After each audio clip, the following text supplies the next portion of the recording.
Assalamualaikum warahmatullahi wabarakatuh. Perkenalkan, nama saya Muhammad Ari Wasuti, NPM 37823 kali 004. Saya adalah mahasiswa ilmu sosial angkatan 2022 dengan penjurusan ilmu politik.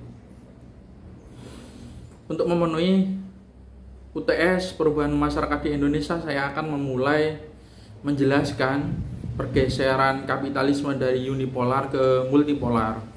Krisis kapitalisme dan dunia yang berganti rubah hari ini begitu perumpamaan untuk menjelaskan perubahan penting di tingkat dunia saat ini di abad 21, di mana Amerika Serikat yang sudah 70 tahun mendominasi dunia dengan kapitalisme hari ini mulai ditantang oleh beberapa kekuatan alternatif yang ada di dunia. Semisal dari Amerika Latin, kemudian China, Rusia, dan negara-negara pasca kolonial yang lainnya.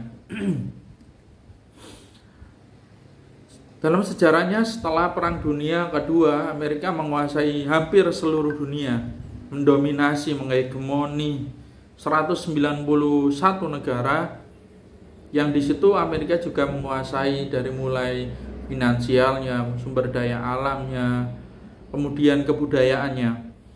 Tiga jenis itu yang dicatat oleh Noam Chomsky sebagai bagaimana Amerika itu memaksakan budayanya atau finansialnya atau cara berpikirnya itu ke negara-negara pasca kolonial.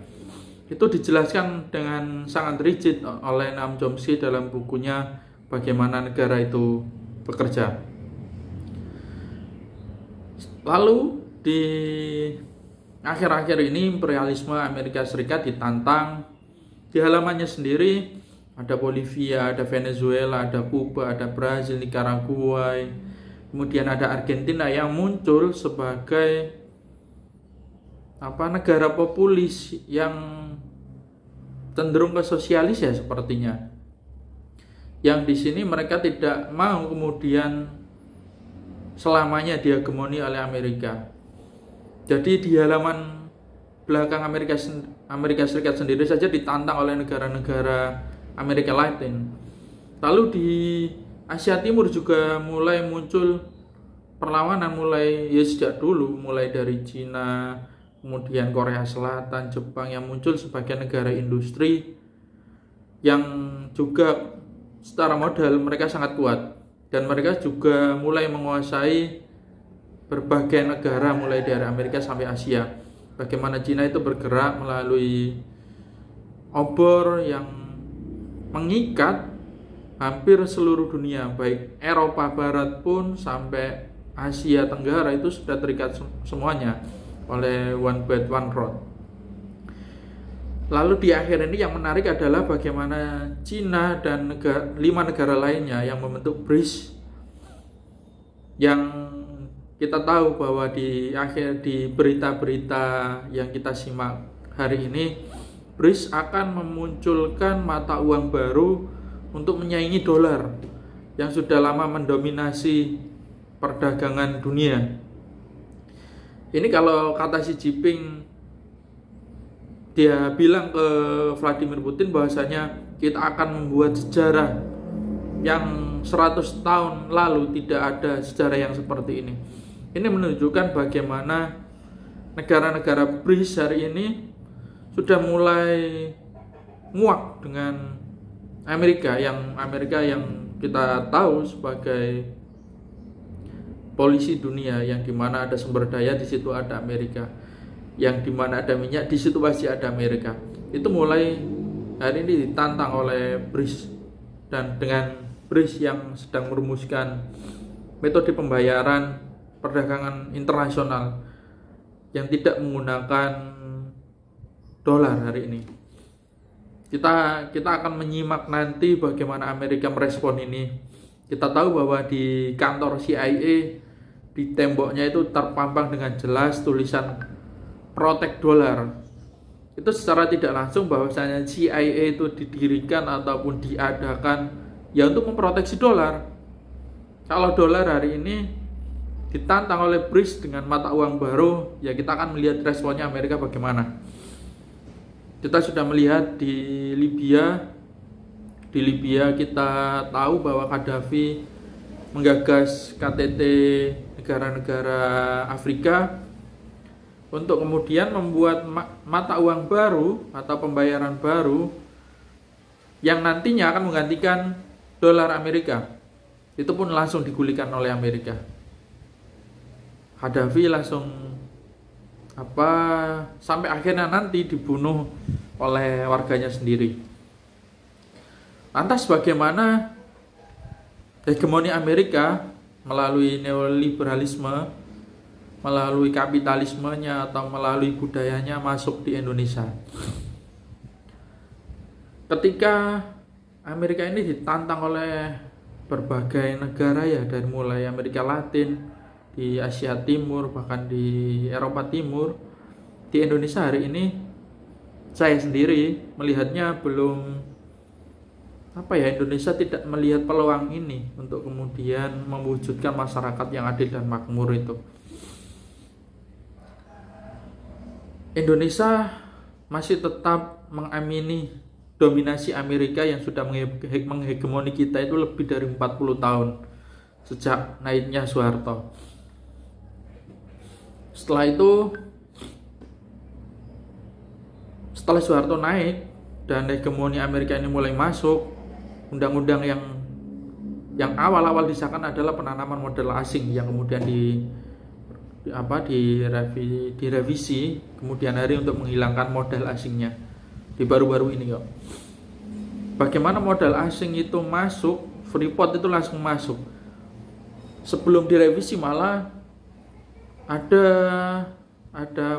kapitalisme asing yang masuk itu, baik melalui Sinarmas, kemudian Wilmar, kemudian perusahaan-perusahaan Korea yang lain yang bergerak dalam oil ataupun sawit, itu membabat hutan yang ada di Indonesia, membabat hutan-hutan adat yang ada di Papua untuk melakukan eksplorasi, baik itu minyak ataupun menjadikan hutan-hutan lindung itu menjadi lahan sawit yang itu adalah komoditas industri. Dan itu pasti menciptakan konflik dan membuat perubahan yang ada di masyarakat. Yang awalnya saya ambil contoh misalnya masyarakat di Papua yang dulu awalnya tidak mengenal makan beras misal. Setelah Soeharto naik itu semuanya disamaratakan. Kenapa harus makan beras? Ya, beras adalah komoditas komoditas hari ini, komoditas ekspor memang. Komoditas ekspor. Sorry. Beras adalah komoditas yang secara tidak langsung memang dipaksakan oleh Soeharto untuk merubah gaya hidup masyarakat, atau mulai dari makan saja kita mau diubah, mau diseragamkan. Soeharto kan mengenal asas tunggal, begitu pula gaya hidup. Kalau saya menerjemahkan apa yang digagas Soeharto itu tidak jauh beda dari one dimensionnya saya lupa, jadi one dimension man itu siapa itu dari Jerman itu, mungkin nanti kalau ingat akan saya jelaskan lagi. Lalu bagaimana perubahan sosial di masyarakat setelah era masuknya kapitalisme ini, baik dimotori oleh Amerika ataupun negara-negara besar yang lain yang kalau kata Bung Karno itu adalah imperialisme itu. Dampaknya ke perempuan, semisal ketika dulu perempuan itu pulang malam itu dianggap tabu, namun hari ini tidak.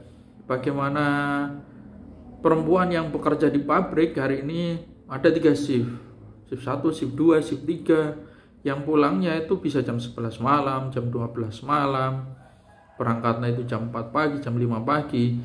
Hari ini menjadi pembenaran atau hari ini sudah mulai dibenarkan oleh masyarakat. Padahal dulu secara adat ataupun secara norma, perempuan pulang malam itu adalah hal yang dianggap tabu. Ini secara tidak langsung kapitalisme merubah gaya hidup masyarakat, merubah gaya hidup perempuan. Yang dulunya perempuan itu misal kalau pulang malam atau keluar dari rumah itu dianggap tabu, hari ini sudah menjadi hal yang sangat biasa. Belum lagi bagaimana perubahan di bidang finansial dan pasar. Di bidang finansial misalnya, bagaimana perbankan ini begitu mudah menarik modal ataupun menarik uang masyarakat, misal dari mulai tabungan, deposito, tapi di situ tidak diimbangi oleh kredit yang mudah untuk masyarakat. Bagaimana kemudian pasar hari ini tidak hari ini tidak kemudian menjadi arena ataupun wahana untuk jual beli. Di mal-mal itu ada pergeseran juga. Kalau dulu mal atau pasar modern itu digunakan sebagai alat transaksi, hari ini tidak. Mal digunakan untuk nongkrong, untuk staycation, kemudian untuk sekedar foto-foto, untuk hunting. Ada pergeseran yang awalnya mal atau pasar itu menjadi arena jual beli, itu hari ini menjadi semacam tempat foto, tempat nongkrong. Ada pergeseran pemaknaan di situ. Lalu bagaimana itu kemudian bisa bertahan lama, perubahan di masyarakat yang seperti itu bertahan lama? Kenapa? Ya karena ada legitimasi dari negara. Melalui apa? Ya melalui perundang-undangan, melalui aturan, melalui ilmuwan. Bagaimana dijelaskan dalam perkuliahan, bagaimana Huntington dan Parson itu menjadi penjahat intelektual yang memaksakan demokrasi harus dilaksanakan di negara-negara pasca kolonial. Walaupun itu tidak sesuai, karena negara yang pasca kolonial atau baru merdeka tidak bisa kemudian langsung menerapkan demokrasi. Itu kemudian dipaksakan, ini loh step by stepnya, ini loh tata caranya seperti ini. Demokrasi yang dimasukkan adalah demokrasi ala barat, yang kalau liberal sangat liberal. Demokrasi di barat itu sebenarnya pernah juga ditolak ataupun dipelintir oleh Soekarno menjadi demokrasi terpimpin untuk pembangunan yang ada di Indonesia. Dan anehnya pun intelektual di Indonesia tidak ada yang mempersoalkan demokrasi yang semacam itu, dan semuanya mengamini demokrasi ala Parson atau Huntington itu. Setelah itu di bidang teknologi, bagaimana negara itu kemudian menghegemoni masyarakat, yang dimana masyarakat dulu gaya hidupnya ataupun gaya hidup di masyarakatnya itu dulu sangat gotong royong, sangat guyup. Hari ini karena kehadiran teknologi ataupun kapitalisme di bidang teknologi ini membuat masyarakat itu menjadi apatis, sinis, reaksioner, dan itu secara tidak langsung menghilangkan budaya gotong royong kita itu. Bagaimana yang HP itu tujuannya diciptakan untuk mendekatkan yang jauh, hari ini kalau kita nongkrong di kafe, di mall atau dimanapun, kita akan melihat ke HP masing-masing. Ya, sebenarnya HP ini kan menjauhkan yang, mendekatkan yang jauh, bukan kemudian menjauhkan yang dekat. Hari ini fenomenanya seperti itu. Lantas solusinya bagaimana atau kesimpulannya bagaimana?